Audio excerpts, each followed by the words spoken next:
Good afternoon. My name is Rebecca Bruner, and I'm at the board here at the museum.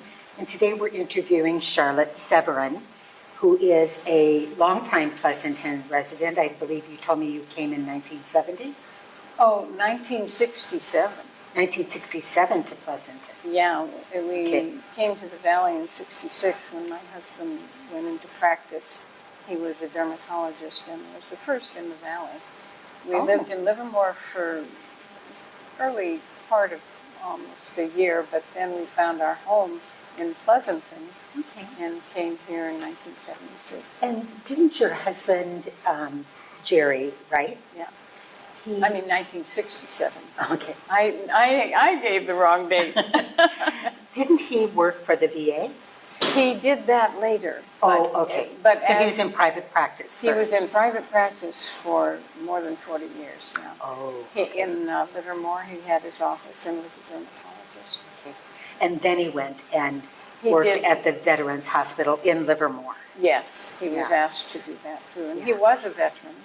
He was in the military as they had doctor's draft right after his internship. And we were in Germany at the time that the wall was built around Berlin.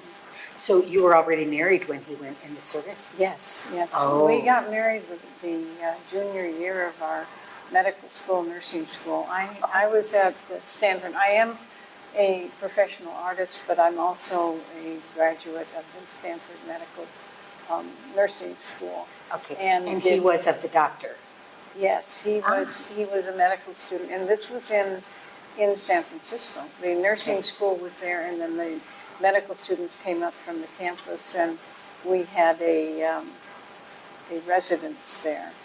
Then, in fact, that's how we met. Oh.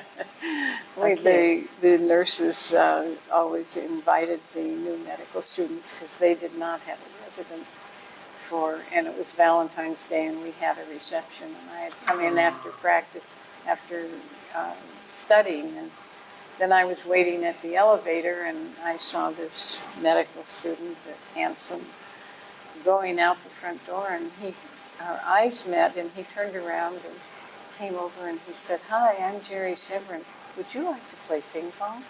And there was a ping pong table by the elevator, and we played ping pong and had, from then on, a wonderful life together. He was a marvelous human being. And how long were you two married? We were married 58 years. Wow. And it would have been longer if Jerry would have, if he hadn't passed at away that at 82. But he was a wonderful physician. Everybody loved him. And anyway, so we moved here. Yeah. And Well, when you were in Germany, let's go back to that a minute. Okay. So was he drafted? No, well, it was required. You had to sign up. So you had to sign up after medical school to be in the military. You picked and he picked the Army, and he was. But we took a 8-month trip around the world after his internship, and I did a year of public health nursing in Minneapolis, and then we, just the two of us, toured the world.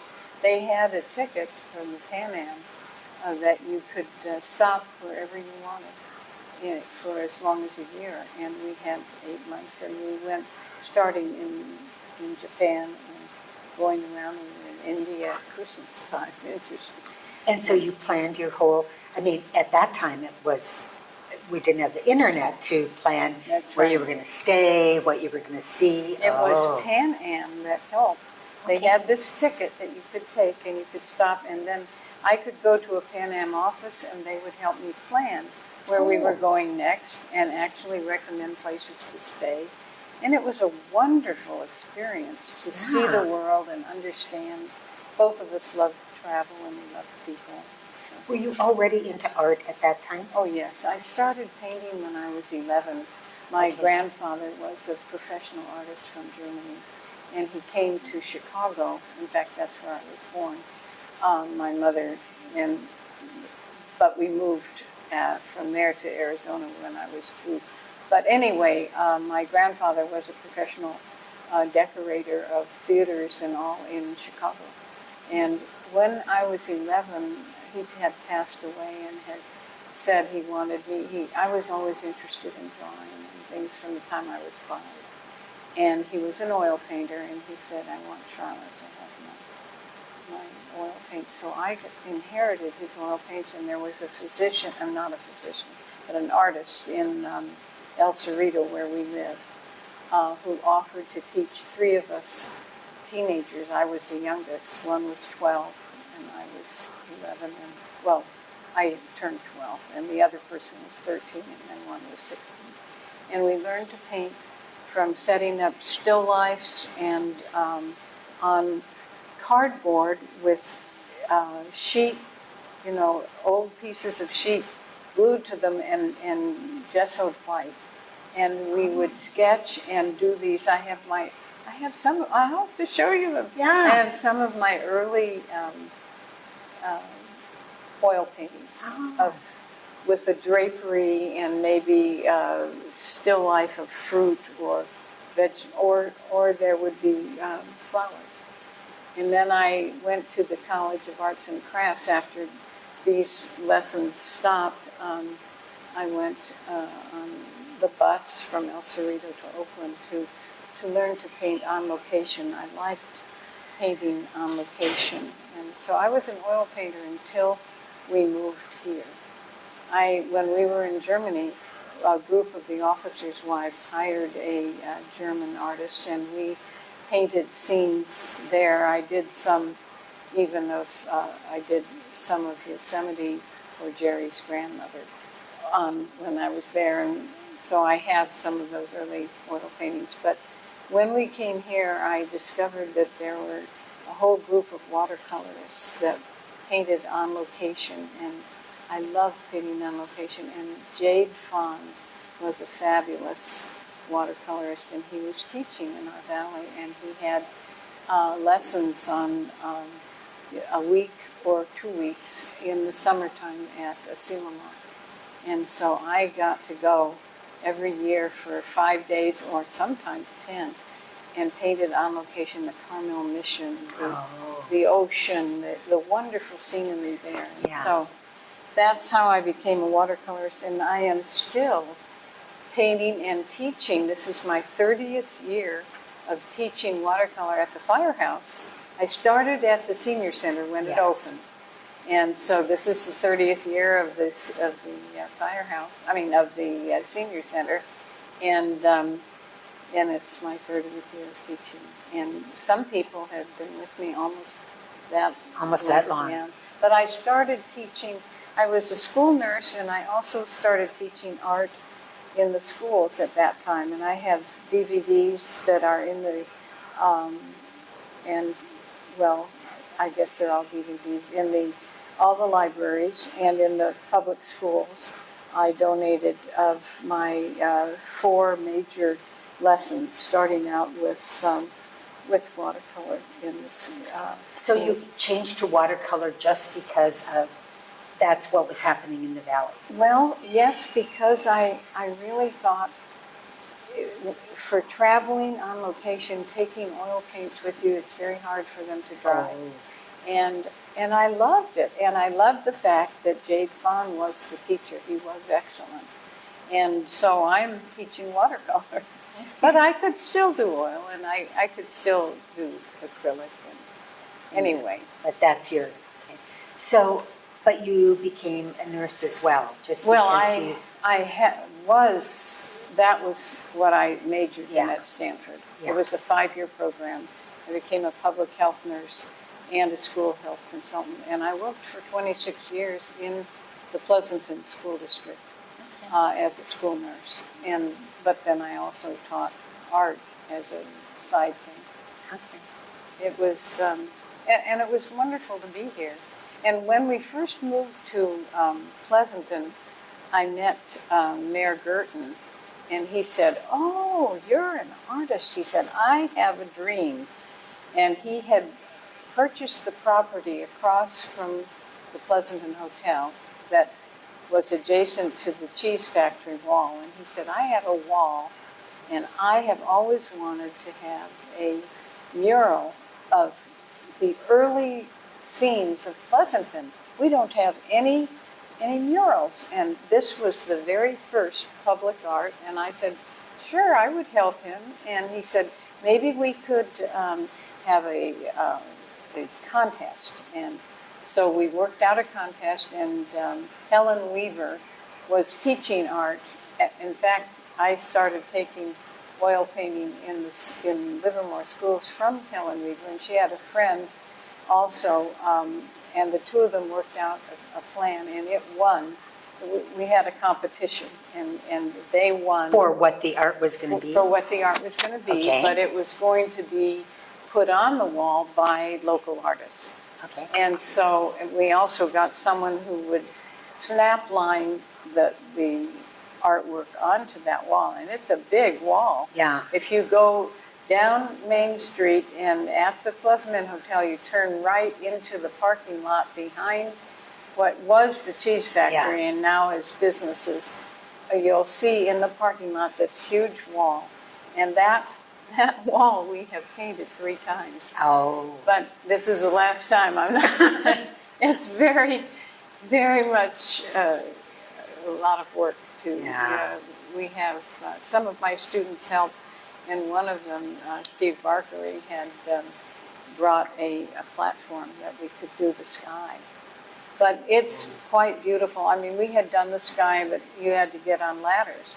Oh. But having a platform like we had this last time, Made a big difference. yeah, people should go and see it. Yeah, yeah, I have seen it, and it is great, yeah.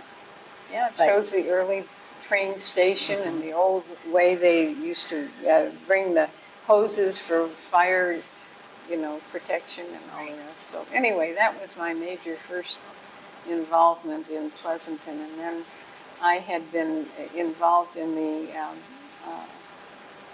the Livermore Cultural Arts Council, but we didn't have one here. And I thought maybe we could join Pleasanton. We had just started the Pleasanton Art League. And, but anyway, I got a group of people that were interested in, I started the Pleasanton Cultural Arts Council. So we started that as a parallel to what Livermore Cultural Arts Council had, and in the valley we have a very rich cultural scene because of these, probably a lot because of the people at the lab who are very cultural. That the AAUW started the symphony, and they started practicing at the Presbyterian Church in Livermore, where I sing in the choir. But anyway, then of course when we got the Bankhead Theater, they had a wonderful location, and we do have an excellent symphony. But anyway, I was very much involved with AAUW, and then the cultural arts became a very big thing because we needed to have a theater. And we also needed a center, so we were involved in creating the Cultural Arts Center on Black Avenue near the post office. Yeah. And also, we could see that the Amador Theater was going downhill. And in fact, we looked into whether or not it was a possibility to renovate it, and the school district offered it. Okay, Charlotte, so was the Amador Theater, it's been there for a long time? Oh, the Amador Theater was an auditorium of the For high the school. Okay, And the high school was a 2-story building all across the front. yes. But they said that it was too old, and they tore down the 2-story front of the school and left the auditorium, which was Okay. an older building and still, which was a newer building, Okay. and still passed the architectural requirements. So, but all it had was a porch. You Oh. walked right into the auditorium. You didn't have what we have now. So Yeah. we talked in our Cultural Arts Council about, and Roz Wright was my co-chair, she and I, and we had a wonderful committee that put together, and they offered that if we wanted to, the school district would give us the Amador Theater to renovate. And so we raised money, and the city put in money, and it was a major project for the whole valley. And it really belongs to the city and the school, right? well, it belongs to the city on Okay. the school district property. Okay. But the school, we had a memorandum of understanding that because the school district could not afford Could not to afford to renovate keep, it. yeah. So having made it available, the city they put in 1.2 million originally, and of course Okay. they put in more and now they're talking about renovating it It again, yes. And I don't know what they're doing about the ownership, because of course it's on school property. But it is a wonderful facility. It is. It took us 10 years of first, as soon as we took it over, the heating system, it was never air conditioned before. Oh. And the heating system died. And also the windows were leaking. So we had to close in the walls and the windows and put in a new heating system and air conditioning, and then put a roof. And then, and they closed in all the windows, and then we had what we called a charioteer drive, and we put in the seating for the Amador Theater. And everybody could have their name On a chair. We thought, Yeah. but I'm not sure that we did that. Because it's too hard to put your name on all the chairs. But they got their name on the plaque in the front if they donated $100 towards a chair. So anyway, we've had wonderful events in there, and that was before we got the bankhead in Livermore. Then the bankhead had a major drive, and so we have culture in our valley. Yeah. It's really wonderful. And then we did the firehouse as well in Pleasanton. That's right. And after the Amador Theater, the firehouse was having to close. They couldn't have it for the firehouse anymore, although they did preserve the initial well for the fire trucks. And they made that available to our committee and again, the Cultural Arts Council, and a major group of people gave money. And again, I was involved in that. I was the chair of the task force. And so anyway, we have built this wonderful firehouse that now has a gallery. So we can show artwork there too, as well as a theater, a small theater. And that's where the museum has these wonderful programs. We have our wonderful lectures there. Yes, the lectures and all the rest, and our Pleasanton band. Oh, yeah, I didn't even talk about the fact that way back when we had the bicentennial, I was chairman of the festivals committee. And we were raising money. We decided to have tours of the old houses, and we would raise money to maybe build a bandstand, because we had a park and we didn't have a bandstand. And so the Lions, and they call it Lions Wayside Park, said, well, if you can raise enough money, you give us the money and we'll build the bandstand for you.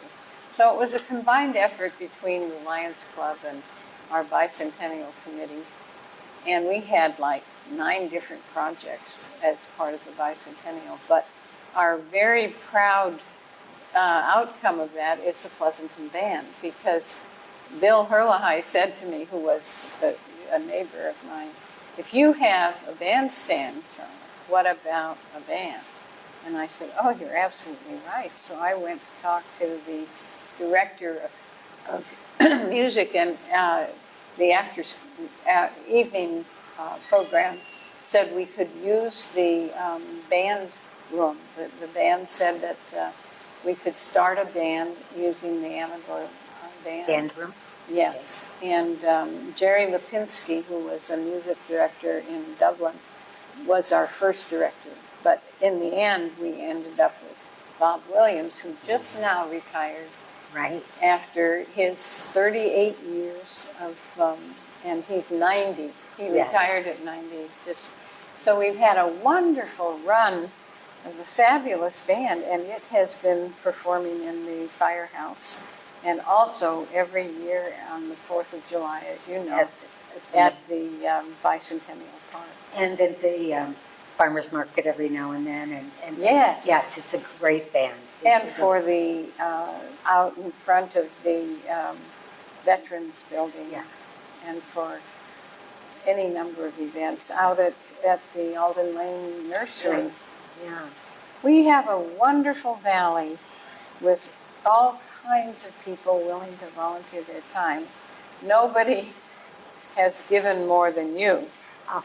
And you have been involved in all these things too. So we should be interviewing you. No.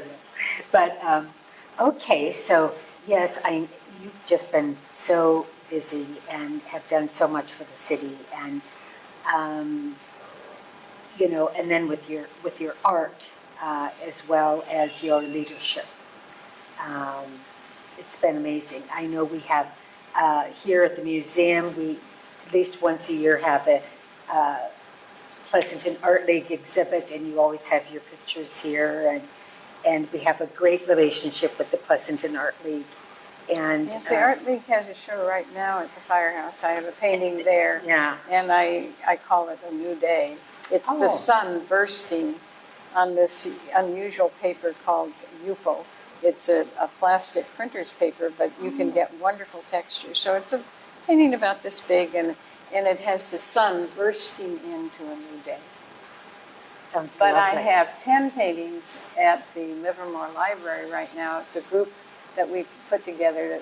I was leading trips abroad to paint, and these people would paint with me all over the world, actually. I can't So tell where you did how you many. go in your paintings? Oh, well, we went everywhere. I mean, Okay. we went to even Tibet and China and all over Europe, and, you know, but anyway, this And group. you would set those up? Yes, I was the leader, and we would paint on location, and it would be a week or 2 weeks often, you know, traveling abroad.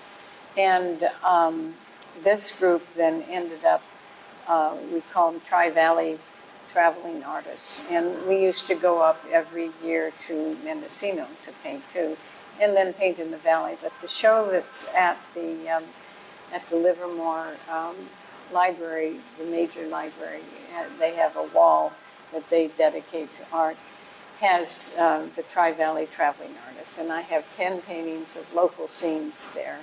I hope everybody will go and see them while they're there. It'll be there the whole month of December. Okay. So one quick question before we end all this was, you started out as a school nurse. Yes. And how has that changed over the years? I know when I was in school, we had a school nurse in our school. And does that happen anymore? Oh, they do have school nurses, but they're more like part-time, and they rotate. They don't have a school nurse in one school as far as I know. But, you know, they do have school nurses. And are they nurses? Yes, Okay, they have an RN or a PHN. Okay. You have to have a special degree to become a school nurse. There's one funny story. I was substituting at one school. Well, Pleasanton Elementary was a junior high too, and Dorothy Maes's son, I think, or maybe it's her nephew. Anyway, Stephen was outside and got injured and damaged his eye, and I put a butterfly closure on it, and he went to the doctor, and the doctor said, "No, we'll just leave it. It's going to be okay." And that scar disappeared, and he says, "I saved his face." So these many years, she said just the other day, he said, "I didn't call her to wish her a happy birthday, and I should have. You know, she saved my face." Oh, isn't that sweet? But school nurses are very important because they are. You uncover problems where kids are having vision problems, or, you know, well, what they ended up doing was having the school nurses do vision and hearing testing, Yes. and on a rotating basis, but not staying in the schools. Now I think they still have that, but I think they do have maybe a full-time or part-time nurse. I just don't know. I haven't investigated. Yeah. But I know that was really an important role, and Yes. and not just that, but I mean health things. But if you had a child come to you often with tummy aches, there might be another reason. Sure. And that the school nurse could be very helpful to Yes. the teacher and the family if there's, That's right. yeah. That's right. And I loved that. I think, but my soul was as an artist, and my soul was also as someone who nurtured other people. So I got to do both. Yeah. It was great. And living in Pleasanton has just been wonderful. The people here are just lovely, like you. Thank you, Charlotte. Well, thank you very, very much. It's been my pleasure. lovely to discuss all this with you. And yes, I always love to see you. So thank you again for all you do for Pleasanton. Oh, my Okay. pleasure. Okay.